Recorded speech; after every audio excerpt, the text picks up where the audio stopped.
You do have things like Karn and Ugin, but in terms of creature-wise, you're capping out. Some of them play World Breaker if they have Cavernous Souls. I've seen those, but here's a temple, here's a map, here's a pass of the turn. Jesse, of course, on turn 1 had Blooming Marsh into Noble Hierarch. Here's a Verdant Catacomb. This is going to be a Grimflayer. Yes, it is. So that's a Grimflayer on turn 2. It's a good start here for Jesse. He's got the accelerated ramp he wants. Derek, I think, missed his second land drop here, which is really, really heartbreaking when you start on a map. Yeah, that's unfortunate. Jesse will, at end of turn, sacrifice away that Verdant Catacombs, go and find himself some sort of, yeah, I was going to say, some sort of white land, and sure enough, Temple Garden is the choice. Excuse me. Really just needs one land on Derek's side, because that would give him access, of course, to the map, which would guarantee his third land drop. So his Scry, unfortunately, didn't get him there. Got to look at 8 cards and still couldn't find a land. Jesse picked up, I believe, a copy of Lingering Souls there to start the draw for his turn. So he's going to play a Swamp. There's a second Grimflayer. Here's an attack for 3 thanks to Exalted. That's going to bring Derek to 17, and we're going to have a Grimflayer trigger. Jesse going to look at 2 lands, and I don't know what the third one is there. It's a foil of some variety.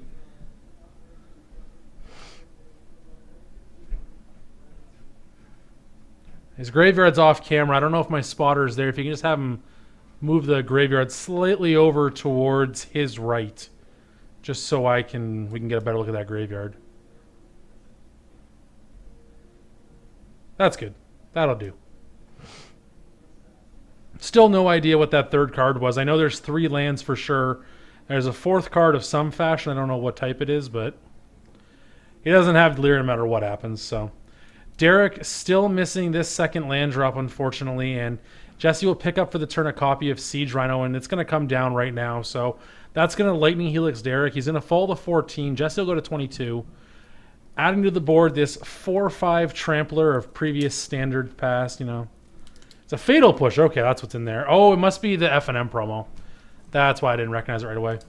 This is an attack for additional 4 points. Derek going to fall to 10. Jesse here with a couple of Grimflayer triggers. He added a bunch more lands to his graveyard, an Inquisition among them as well this time.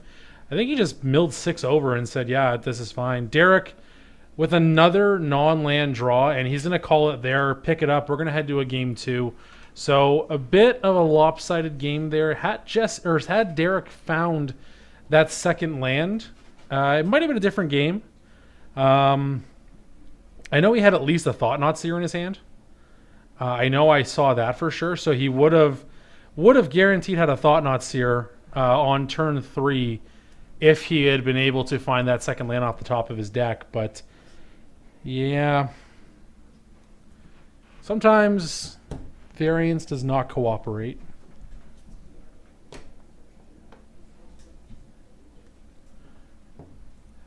Derek will have the play here for game 2. He was on the draw there, so he had access to that extra draw step to try and find that land, and just deck did not want to help him with it. So he's going to be looking hopefully for more lands this time. I don't know what his 7 was. I know I saw at least 1 land. It might just not have done anything, so he just didn't want to risk it. I don't know if he knew what Jesse was on.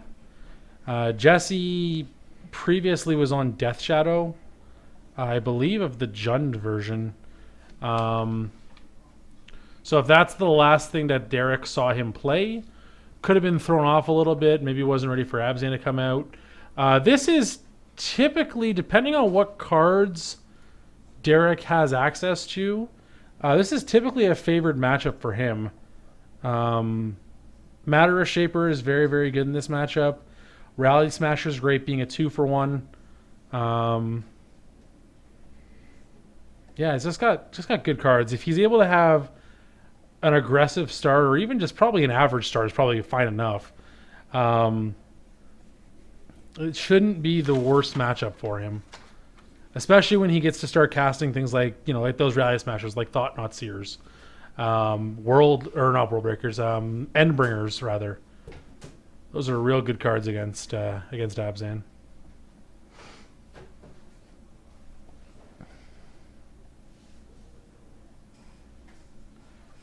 So a few sideboard choices here for Derek.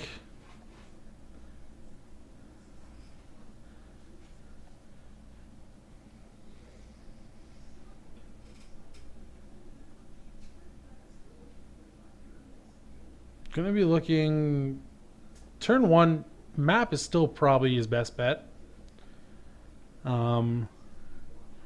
Typically the deck gravitates towards finding the Tron pieces and just going from there. Giving you access to that much mana for all of your Eldrazi spells is pretty huge. Obviously the ideal start would be something like turn 1 Temple, turn 2 Temple into Thought-Knot Seer and just go from there.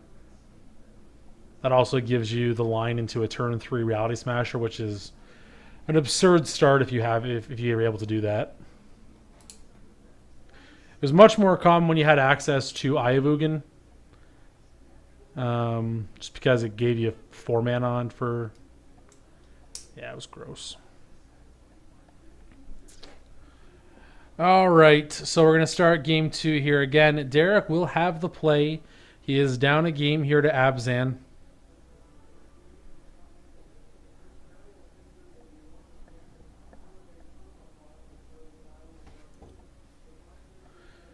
Yeah, so he's got 2 different Urza lands that I can see there. He has a mine and a power plant.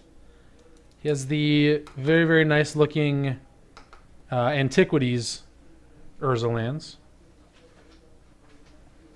Okay, so there's a power plant and there's a Relic of Progenitus coming down to start things off. Jesse, on the other hand, is going to have a Blooming Marsh and Noble Hierarch again to start his game off. So good starts for both players.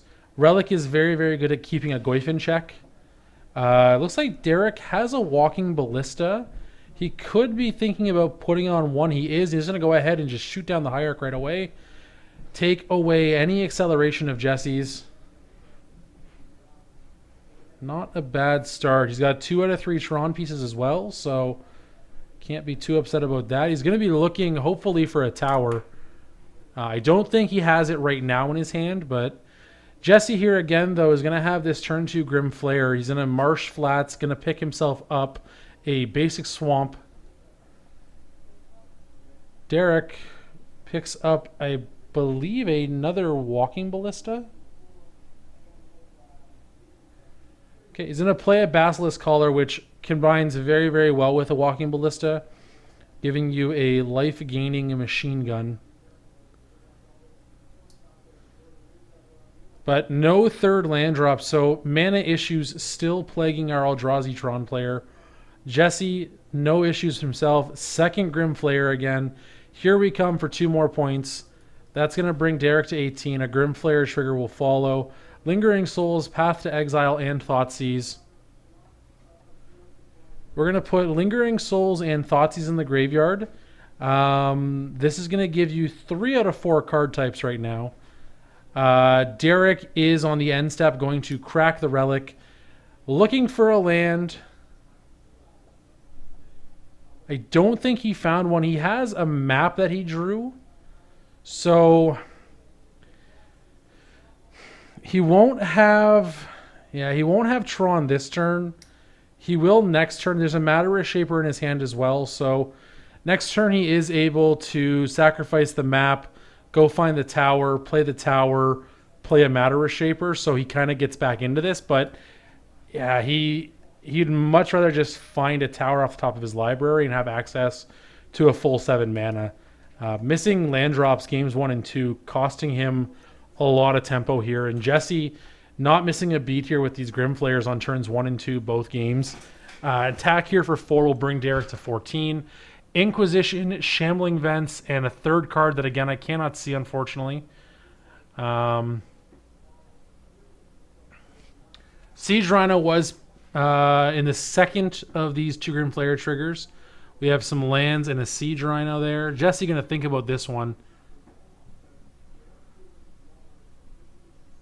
Okay, he's going to put at least one of the lands. Yeah, his graveyard's just off screen though. Again, I can't see what his graveyard is. So Jesse here gonna go ahead and cast from his hand a copy of Lingering Souls. The one that was in his graveyard, of course, was exiled thanks to the relic. Wow, and Derek does just in fact draw that tower, and he has an all his dust. So like I said, that's just what he wants to do this turn. I didn't know he had all his dust, to be fair, but that's a good draw. That's a good draw. And Jesse now with nothing, and Derek with 7 mana, and that map in play to even grow that mana count is it's a much different game all of a sudden. And this is where Eldrazi Tron gets its advantage now over this Abzan deck. Here's the Tarmogoyf, which is good. There's tribal, sorcery, creature, land, at least. I don't know about artifact or anything else for that matter, but it's at least a 4 or 5 Tarmogoyf at the moment. But again, if it was in fact a walking ballista in Derek's hand, which if I'm not mistaken it is, and sure enough, there is that ballista with 2 counters on it, he's going to be able to also go ahead and equip the collar, shoot this Goyf. What I would have liked to have seen from Derek here, I don't know if he has a land in his hand. I don't believe he does, but I would have liked to have seen him sacrifice the map, go and find his land for the turn, probably a second tower, play the tower, and then equip the collar. That way he doesn't miss a land drop, and he still is able to play a ballista and kill off this Tarmogoyf. But Jesse with nothing to respond with, the Tarmogoyf does just go down. I'm a little... Oh, I guess he didn't have it in his hand. He just drew the Path to Exile this turn. So his hand previously was Liliana, Liliana, Siege Rhino, and Damnation. So the Path to Exile would have been great if he had it in his hand, because that would have been able to save his Tarmogoyf, but a turn late. So we're going to start by pathing away your Walking Ballista.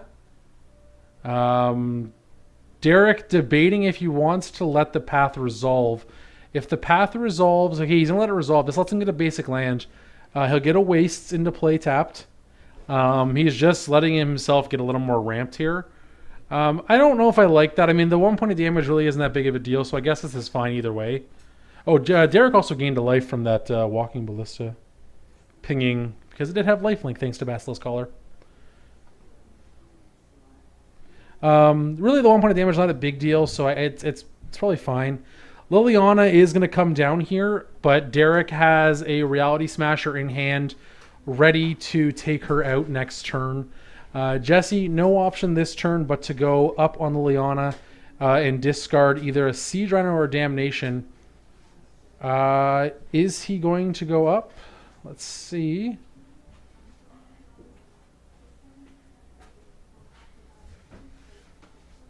He does not. He just says go. Plays Liliana on 3 and just passes the turn back. So this is going to let Derek get this kill for free.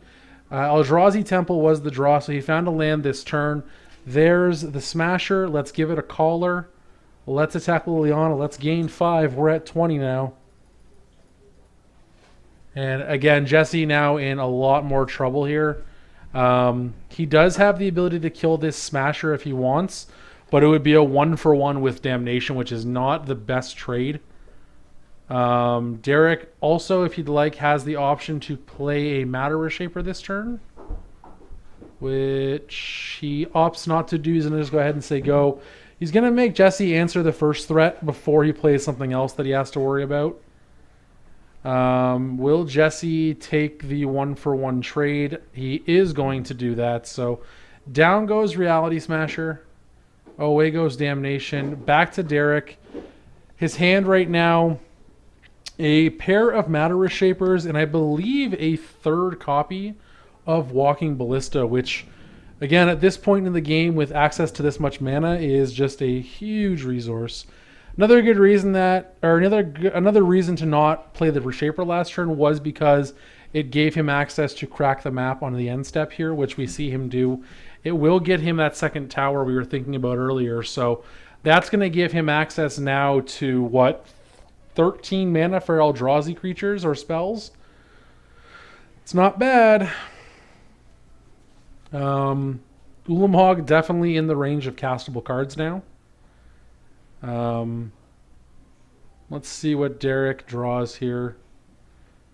Another power plant, it looks like, so that's not going to do anything this turn because he plays the tower instead, of course. 7 mana, it looks like. Or, sorry, 8 mana even. Is this going to be a 4/4 Ballista? Yes, it is. That is a 4/4 Walking Ballista. Jesse's already used one Path to Exile. He's also used Damnation. This is also going to be Matter Reshaper. Derek now feels the way is clear with the use of that Damnation, which I think is totally fair. Jesse at this point, I think he picked up Gavany Township, so his hand is Township and Siege Rhino, and that does not contest this board at all. Ballista with Death Touch, thanks to Basilisk Collar, will wipe anything out that's indestructible or hexproof. Jesse in a lot of trouble. I don't believe he plays a second copy of Damnation. Not many of these Abzan decks do. Most of them play one of, and that's about it.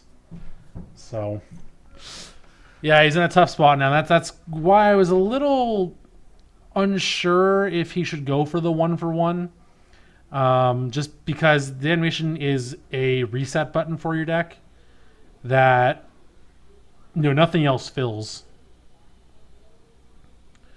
Jesse will flashback Lingering Souls. That's not really going to do a whole lot.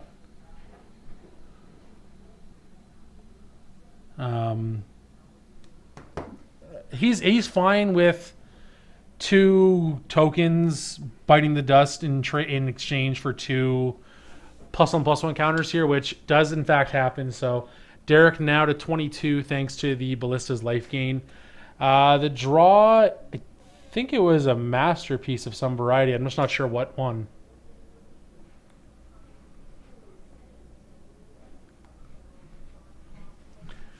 He's getting a lot of mana. It's an Oblivion Stone. Interesting, okay. 8 mana, he'll give the 2 counters back to his Walking Ballista. Here's an attack for 7. Jesse will take that, fall to 12. Derek will gain 4 up to 26 now. And again, this game slipping out of hand for Jesse.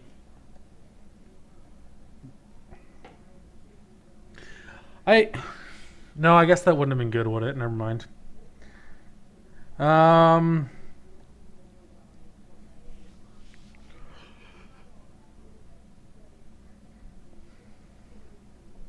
Even at this point, a removal spell, it's good, and you're going to take it, and you're going to get rid of the Walking Ballista, but you're still going to take 4 damage in the process, which just doesn't feel good ever. So, yeah, sure enough, he did draw. He drew a Fatal Push, so... And he's going to take the 4 damage here. There's no reason for Derek to let this resolve. Yep, he says, yeah, I'll just deal 4 damage to you, so... Jesse will fall to 8. Derek will go to 30. There's a Siege Rhino, though. So Jesse back to 11. Derek now at 27. But again, the Siege Rhino just is not. It's not supposed to be. It's a wall. But in this matchup, it's nothing close to a wall, especially when you add in Basilisk Collar, which will just let you walk through whatever whatever gets put in front of you. So. Derek's draw was looks like a Ghost Quarter. Sure.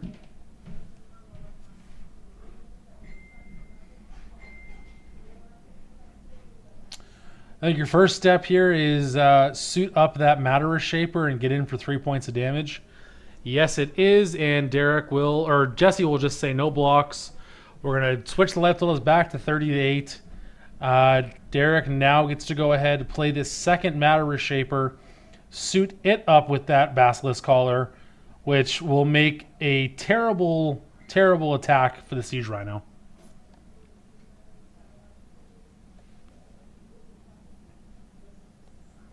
Yep. Derek looks like he's going to play Osto. Sure, he has enough mana to put an Oblivion counter on something or a Fate counter on something, I guess. So he's fine. Yeah. Back to Jesse. Needs a big draw step there. I just don't know what it could be. Again, there's no good attack here for the Siege Rhino. It'll just trade off with a Matter Shaper, which Derek will then get to use a trigger on. He'll also, in the process, gain a total of 1 life. Jesse's probably just better off holding it back and blocking the non-equipped Reshaper next turn.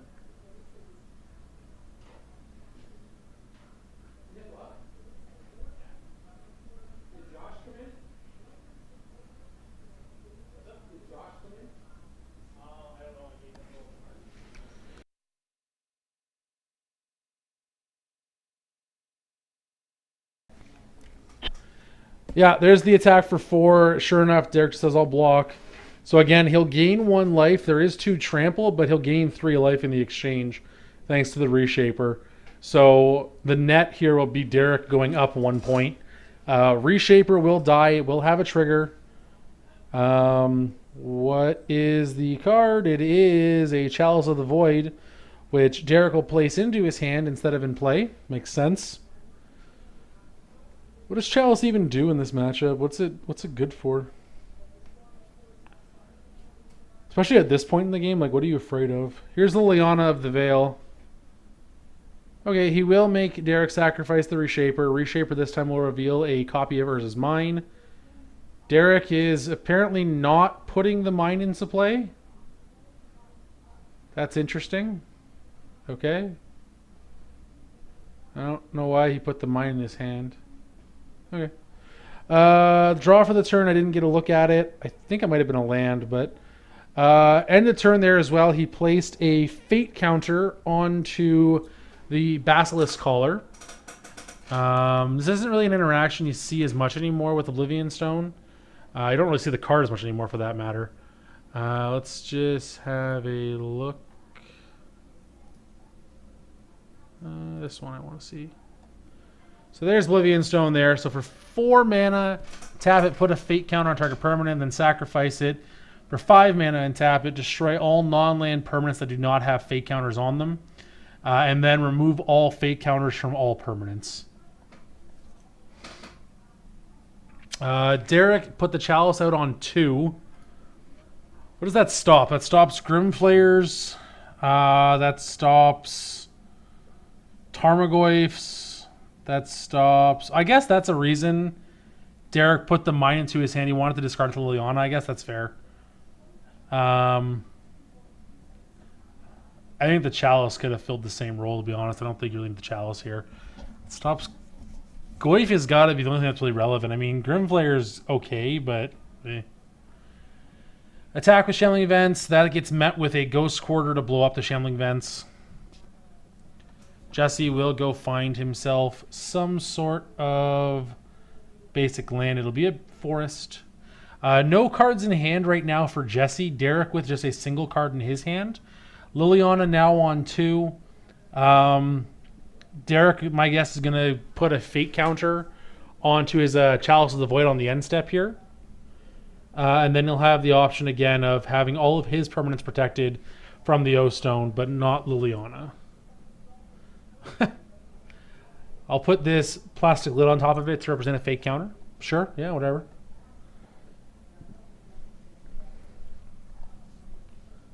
The draw was... Excuse me. The draw was a Cavern of Souls. So Derek's hand right now, I believe, just a couple of lands, which, unfortunately, with decks like this, sometimes you end up in a spot where you're just drawing lands. Your deck is kind of designed to just find lands and put them into play quickly. And sometimes you fall into this spot where now that's all you're going to draw as the game goes on.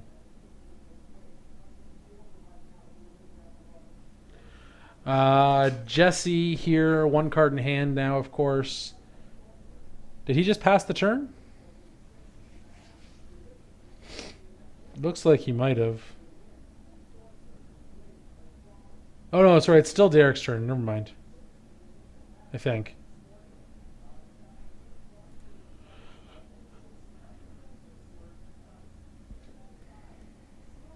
No, maybe just drew past and then we're back to Derek.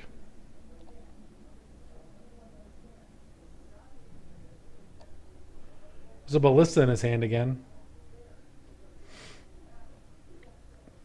How big do you make walking ballista?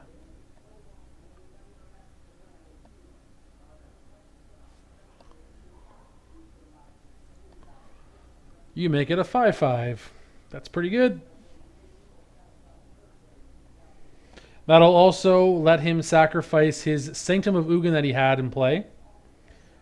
So Sanctum of Ugin, let's bring that one up. Oh, that's not how you spell that.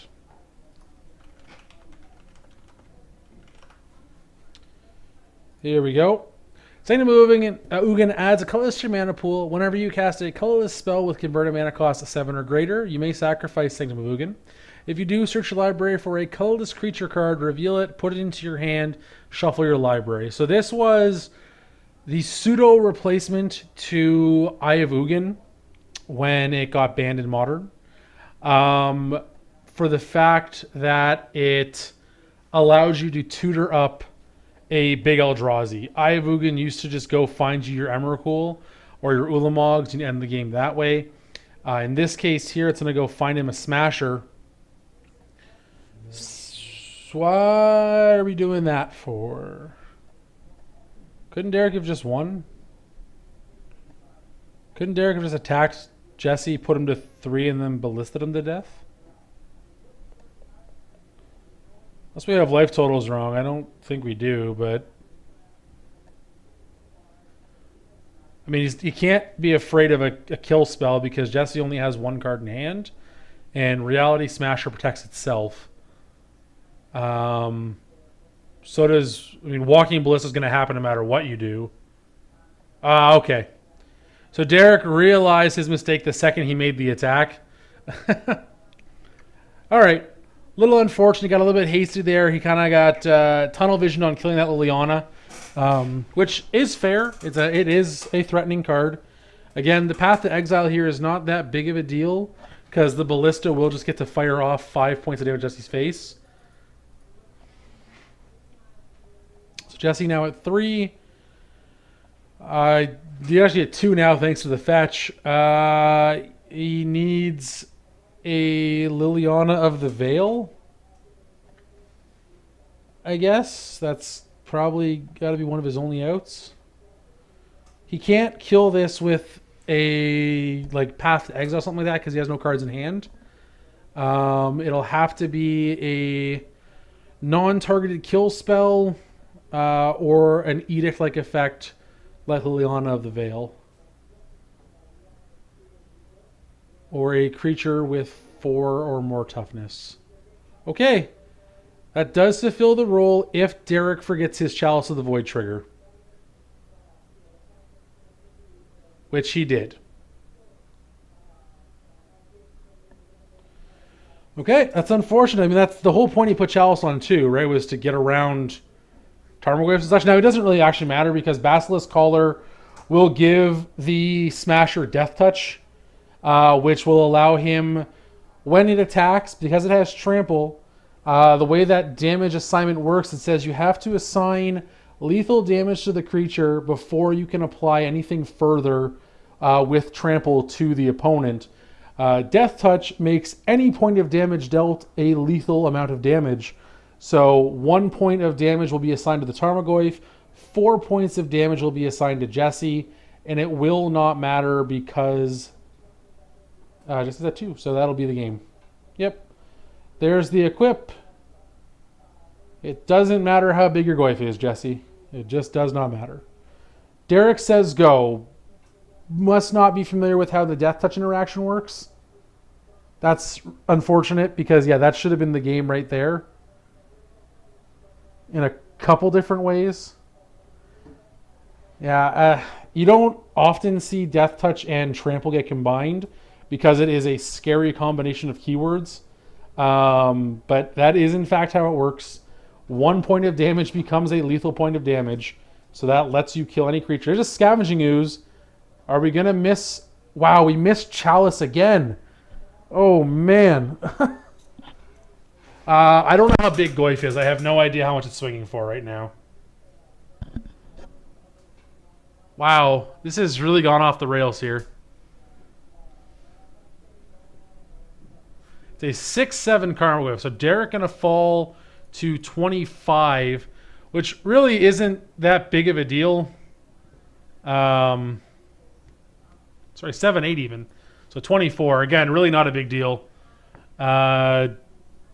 Derek still has the option here just to blow up his O-Stone. Jesse only has 3 green mana, so at best he'll go to 5 life. Man. Yeah, tribal, all is dust. Yeah. Tribal is probably the least common keyword to be found by a Tarmogoyf, so... Yeah, O-Stone, blow up everything except for my stuff. Jesse will eat 3 creatures. He goes to 5. That doesn't matter because Reality Smasher is a 5/5. The fate counters get removed, but really it doesn't matter because, again, it's still a 5/5 Smasher. Oh, Jesse's at 6. That's different. Okay. So Jesse will go to 1. Derek will gain 5, going to 29. The fate counters on the Chalice, the Caller, and the Smasher should be gone. It really only matters if another O-Stone gets put into play, obviously, but yeah, so those are gone. All right, what is Jesse going to draw this turn? He still has no cards in hand, so still any sort of single target removal is not going to matter. Chalice for 3, sure. I mean, the first one hasn't done anything yet because he's missed the trigger twice, but... Okay. Jesse will now scoop it up. He has seen enough. Okay. I mean, time here could become a factor. We're under 10 minutes, and these guys are just going to be starting game 3. And, you know, that game 2 was pretty long. Should have been a little bit faster. Again, Jesse... Pretty much the game should have been over the second Jesse tried to cast Tarmogoyf and Derek should have said counter, thanks to Chalice. Should have been over the next turn when Derek equipped a Caller and didn't attack with a Smasher, but oh well. Going to be looking for a fast start here out of the Eldrazi Tron deck. Jesse going to be looking for a similar start to what he's had these previous 2 games. Turn 1 Hierarch and turn 2 and 3 Grim Flayer is a very, very strong start for the Abzan deck.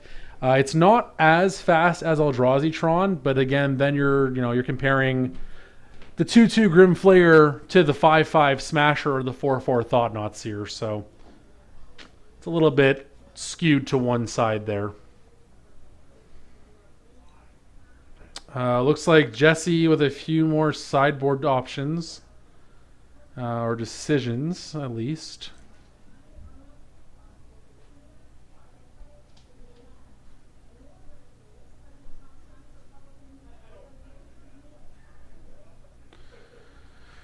Jesse will have the play here for game 3 again.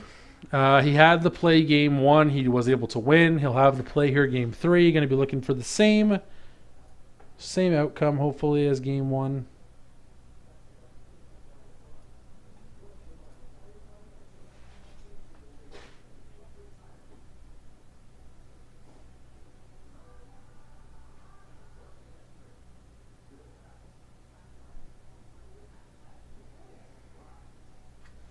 Derek going back to the sideboard here.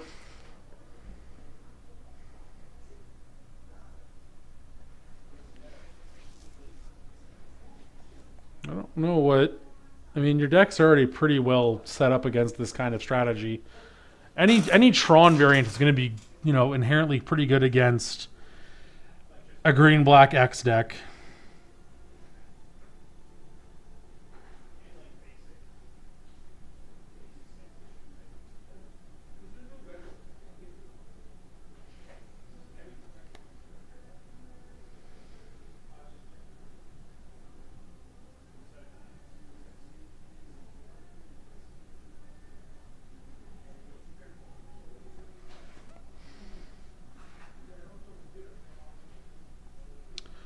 Okay, so we're gonna head into game 3 here with what looks to be like.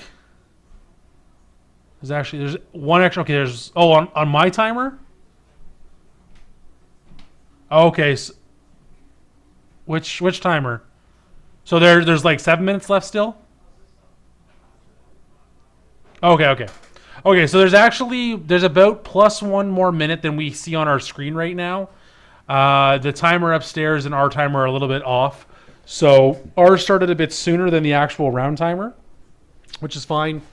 So we're going to be going into this game with close to about 6.5, 7 minutes of time remaining for this game 3.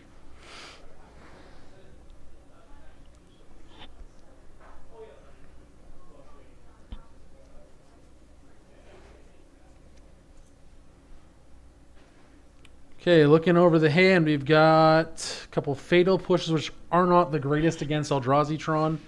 They can force a Ballista to be sacrificed, but that's kind of about it. They kill Matter Shapers, but that's not really a trade you want to make usually because they just don't do anything. That just gives them a Reshaper trigger instead. Derek's hand on the other side is 6 lands and a Chalice of the Void, I've been told. That's going to be a pretty easy mulligan decision. Jesse has kept. Derek, not surprisingly, has mulliganed.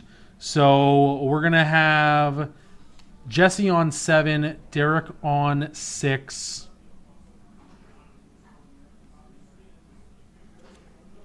Going to be hoping to find a better 6.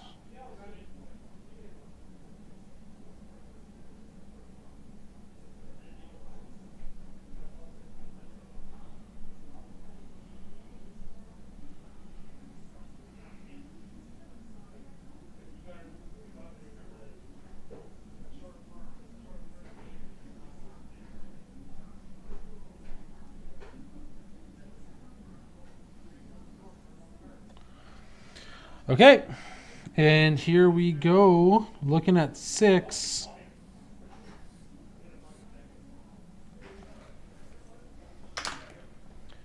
Is it any better? I don't have a good enough look at it from here, so I can't be sure.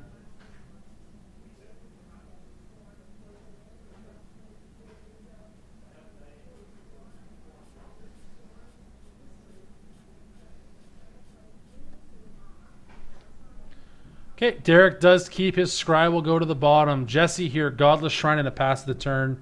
Nothing to do turn 1, so not the best start.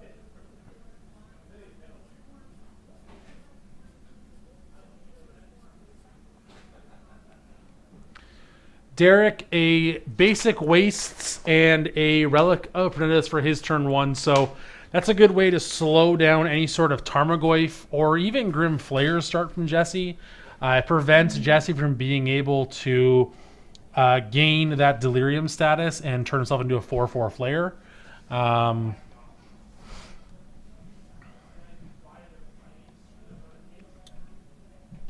There is a Goyf in his hand as well, which again is just not going to matter. He might still play it just to get the, Yep, he is. To get it into play, it's a 0/1 right now. There's nothing in the graveyards, so that is the smallest Goyf you can have. Over to Derek we go here. Picks up. I don't really pick up, but he played a Cavern of Souls. So he has a slow start in terms of mana this game.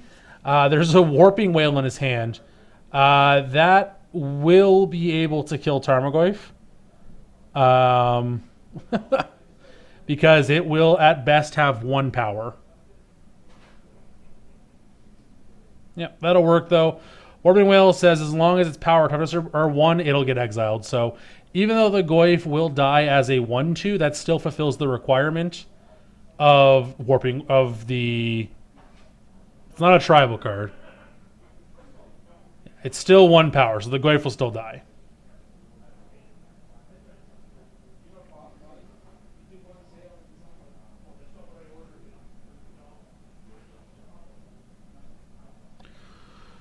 All right, so we got about 2.5 minutes left on the clock here.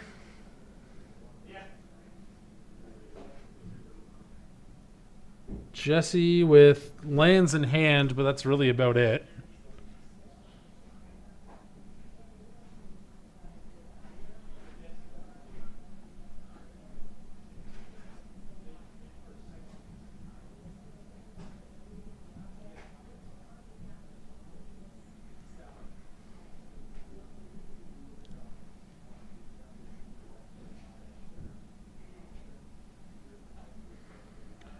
Noble Hierarch off of a force that he fetched up with that Windswept Heath.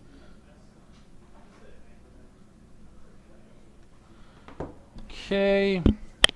Derek, no relic activation on the end step. Seagate Wreckage was the draw. Here is a Ghost Quarter. Here is a Chalice for 1. No, a Ballista for 1. Okay, that's... Sure. Kill your Noble Hierarch. Go. Okay. This game looks like it's going to end in a draw. Once this timer expires, these last 15 or so seconds, it's going to have about a minute left in time. But I don't... Right now, there's no threat on either side of the field. So I don't see this ending.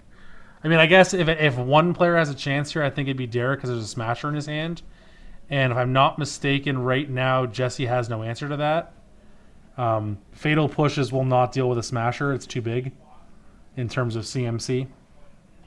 So this should give us about a minute left on the clock. I'll get my timer, or I'll get my my spotter to let us know when time is up officially, so we can look at turns. But again, I feel like we're going to be watching a draw here, round 1.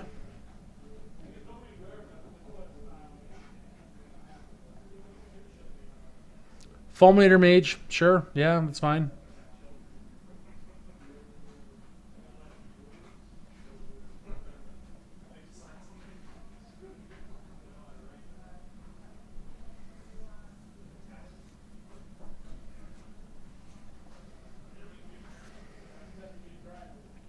Jesse, thinking here, I don't know exactly what he's thinking about. I mean, I guess he's debating, does he want to blow up his Fulminator now? So they are now officially on turns. So Derek is going to be turn 1. End of turn, Derek will pop the Relic, exile the graveyards. I mean, neither of these players will deal the amount of damage required in their amount of turns. Jesse will have 2 turns, so even with his most aggressive creature, which is probably at this point a Siege Rhino, that's only going to deal a total of 7 damage. Derek would have had to have had like a Smasher this turn and a Smasher next turn to have a chance. Derek with just an Expedition Map and a pass the turn. Jesse on the end step is going to fetch. I don't know why Derek has a die in his hand for map, but okay.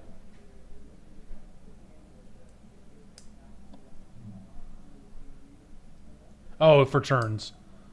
So was Derek not turn 1, I thought? Because wasn't time called on Jesse's turn?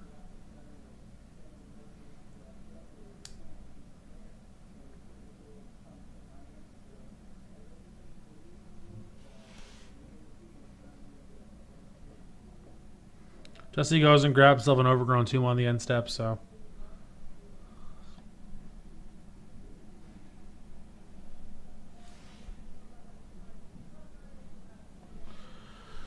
Okay, so this should be turn 2 if I'm not mistaken.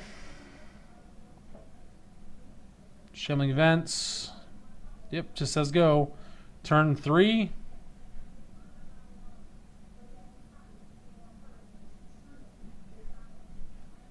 Says go. Turn 4. Thoughtseize, that's no help. I guess this is turn 3 according to the die they have in front of them. Okay. Not really sure why that's the case, but turn on Vents, attack you for 2. Derek says, yeah, it's fine. I'll go to 18. You go to 20. Not really a big threat. Thoughtseize you. Jesse back to 18. What do we have in Derek's hand? Derek has Warping Whale, Reality Smasher. I have no idea what the rest because there's a giant glare on his cards.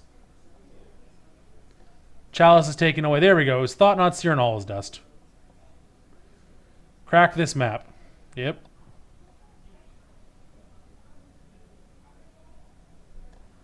Get Eldrazi Temple. Play Thought Knot Seer. Sure, yeah. That's fine. Jesse with... And this is kind of what I said. Jesse had 2 Fatal Push in his hand, and neither of them did anything this game at all. They have just been useless. They haven't even had a target. So there's that Temple. There's that Thought Knot. There's 2 Fatal Pushes. You'll get rid of one of the Fatal Pushes. So turn 5 is Jesse? No, I guess turn 4 is Jesse. Doesn't matter. It's a draw, so. Okay. So that is going to be a draw in 3. So...